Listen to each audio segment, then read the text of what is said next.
Hi guys, and welcome to another video. Today I'm doing the chronic illness tag, and I was tagged to do this challenge by my friend Angela, and I will link her video in the description, and definitely go check out her channel. She just hit 100 subscribers not that long ago, so please go subscribe. She's such a sweet person, and she also has some chronic illnesses, so go check out her channel. Alright, now onto the video.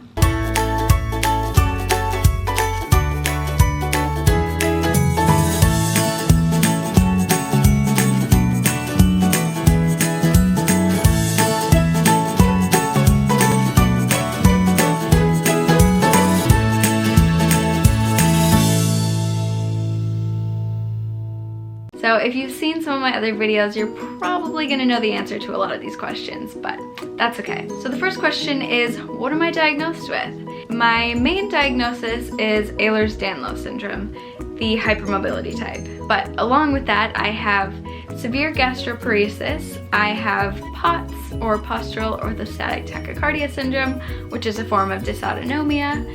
I have mast cell activation syndrome. I have mineralocorticoid deficiency, which is a type of adrenal disorder. And then I have severe primary IGF-1 deficiency, which is a rare form of dwarfism. That one surprises people, but I have actually quite a few videos coming out on that soon, so stay tuned for that. The second question is, what do I tend to do at night when I can't sleep?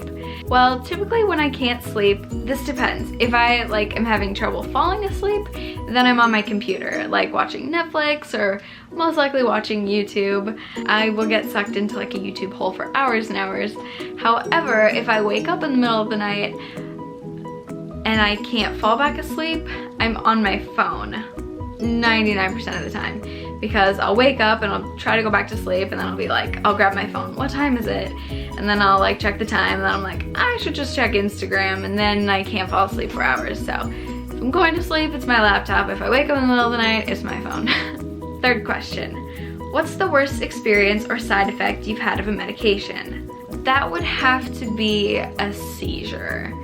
So one of the medications that I used to take for many years to grow, synthetic IGF-1, it's an injection, but IGF-1 stands for insulin like growth factor, keyword being insulin, and as you can imagine, that drops your blood sugar. So I've always had really bad blood sugar my entire life, and actually now they're looking into me potentially having a glycogen storage disease, but I haven't officially been diagnosed with that yet or anything.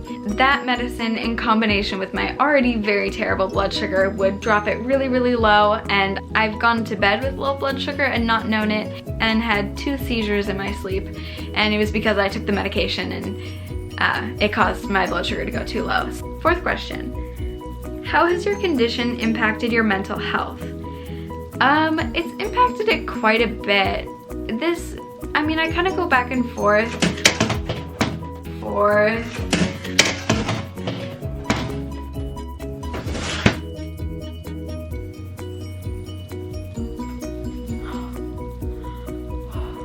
my gosh, that scared me so bad. Okay, back to the video. My condition has affected my mental health in mainly 2 ways. I've developed a lot of anxiety that I didn't really have before, and the other way would be depression. I found that a lot of people with chronic illness do end up facing depression because of a lot of different reasons, but one, nobody wants to be sick, and it's really hard watching healthy people and not being able to do the things that you want to do, and living in pain all the time and not feeling well. That takes a toll on your mental health for sure. So I myself have definitely struggled with depression. Luckily, that's been doing a lot better recently. But yeah, anxiety and depression are 2 things that I definitely have struggled with since becoming sick. Number 5, describe your social life. What social life? Just kidding. Well, I definitely would say pretty much my entire social life is online, over social media. Mainly Instagram is where all of my friends are, but the majority of my social interactions happen on my phone, whether through Instagram, sometimes YouTube, text, Snapchat, FaceTime. I used to go to school and I was involved in activities and stuff like that.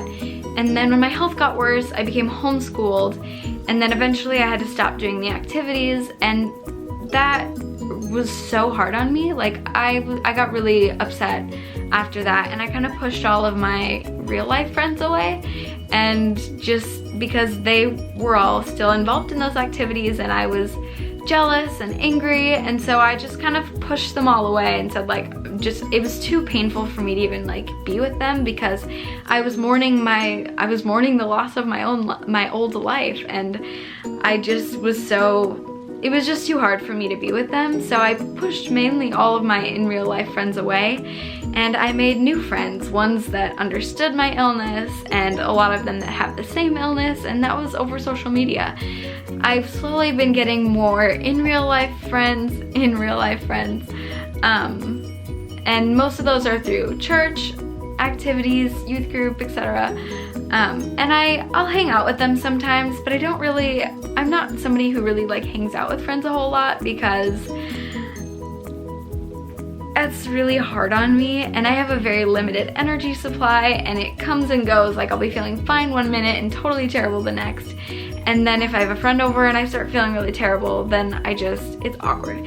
So I don't hang out with people a whole lot, but I don't know, I don't have a very interesting social life. What is the hardest thing to do when you're flaring? The hardest thing to do? Get out of bed. Whenever I'm in a flare, whether it be from my stomach or like an EDS flare with my joints and everything like that, or especially if I'm in like a POTS flare, I'm in bed like the entire time. And if I'm in a really bad flare, there's a 99.9% chance that I will not get out of bed. Number 7, do you have worries for the future? Of course.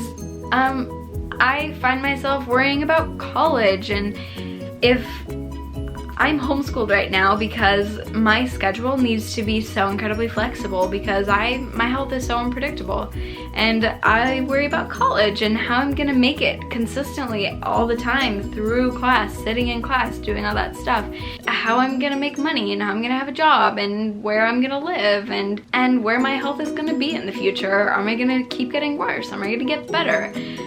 Of course I have worries about the future, but I really have made it a point to just live every day and not worry about the future, because it's pointless, in my opinion, to really stress yourself out over the future, because you really don't have any control over that, and worrying is not going to help you see the future. The only thing you can do is live every day that day, and no matter how much you worry about the future, it's not going to ease your mind because you worry about it. Like, no matter how hard you try, you can't see what the future is, so there's really no point in worrying about it, in my opinion. So I really try my hardest not to. Number 8, favorite comfort food. Well, besides my feeding tube formula, it's not technically a food, it's a drink, but diet soda. Like, if I'm upset, I want a diet soda. If I'm like, so my favorites are like Pepsi Zero, I like Diet Crush, the Orange Crush, Diet Root Beer. It's technically a drink, but in my opinion, comfort food is something that's not gonna make me really sick. And while yes, like I have other actual food that they can tend to hurt my stomach, and then that's not really much of a comfort food. So definitely diet soda is my go-to comfort food. Number 9, tell us a valuable lesson you've learned from being sick. A valuable lesson that I've learned is one of 2 things. I've learned not to take the good days for granted and not to take the little things for granted. I think for someone who's healthy, it's very easy to just go about your life and not think about the fact that you can eat and the fact that you can walk without pain, and for most people I guess, and go to school and live your life, because those are just normal activities that everyone does. But for me, I've learned not to take those things for granted. Every time I am feeling a little bit better or I'm having a good day and can do things, I cherish those moments. And I think if I wasn't sick, I probably wouldn't. And the other one would be to really be thankful for my family and my friends, because through this journey of being sick, I've really learned who my friends are and just how important family is, because without them, I don't know where I'd be, especially like my mom and my dad and my grandparents and even my siblings. They do so much for me. Like, my mom is constantly there whenever I need her, and she's constantly fighting for me. Both my parents are, my entire family is they're fighting for me, whether that be advocating for me at the doctor's or really whatever. Like, they're always there for me, and if I need something, I know 100% that I can count on them for anything. And it's made me very close with my family, and I think being sick has definitely given me a much greater appreciation for my family and friends. Number 10, name 3 things you miss that were taken from you because of your illness. Well, my first one is being able to eat without pain, like eating whatever I want. If you're watching this video right now and you've had a real meal today, or if you're gonna have a real meal today, enjoy it. Like, every bite, celebrate how good it tastes, and at the end, when you feel full and satisfied, just be grateful, because the biggest thing that I miss is being able to eat. I haven't had a meal with my family in a year, maybe a year and a half, a little over a year. I miss being able to eat. I mean, who wouldn't? The second thing would be figure skating. So I used to figure skate. I did that for maybe a year, and oh my goodness, I never felt more free than when I was jumping and twirling and spinning and just skating on the ice. Like, there's no freer feeling, and I loved it. I loved it. The third thing that I miss would be singing. So I'm gonna explain this, and I'm gonna be really quick about it, but I used to be in show choir, and that was a huge, huge, huge part of my life. I watched my sister grow up in it, and I was so excited when I was finally old enough, and then I worked my way up, and then I eventually was in the competition level, and I did that for a year, and that was like the most fun ever. But of course, my health was so bad at the time. I was pretty miserable, but like, it was worth it. But eventually my health got too bad, and that year was my last. And when I had to quit, that was one of the hardest things in my life, because all of my friends still do it, actually. And so I was so upset that I had to quit that I dropped out of choir class. I kind of stopped talking to those friends just because it was too painful to even talk to them, because I was so angry that I couldn't dance and sing anymore, that I actually stopped singing altogether. I was accepted into the state honors choir for several years. I was an okay singer, but that was a big part of my life. And after I lost that, I was so upset. I quit choir, I quit voice lessons, I stopped singing altogether. I wouldn't sing in the car, even when the radio was on. I wouldn't sing ever, never, because singing just made me too sad. And that's a decision that I regret. Like any instrument, it's out of practice now. But I miss singing, and I miss just being happy singing, because it was too painful, and so I kind of just stopped. but I'm currently trying to get back to it because my heart is kind of healed a little bit, but I definitely miss singing and dancing. And the last question, how old were you when you first started experiencing symptoms? Birth. I was born a not really healthy baby. So I've had like low blood sugar my entire life. I've had pain my entire life.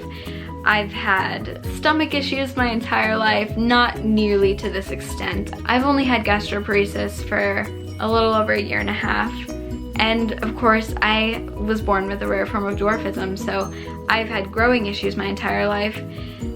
So pretty much I've had symptoms since I was born, but they didn't get really bad until like 11-ish is when they really started to like become progressively worse every year. Okay, so thank you so much to Angela who tagged me to do this video, and I will link all of the questions in the description, and if you want to do this video, definitely do it, and then post like a picture on Instagram or something and tag me in it because I'd love to see it. And don't forget to check out Angela's channel, and I'll link that in the description. So give this video a like if you enjoyed it, and subscribe to my channel for more videos like this.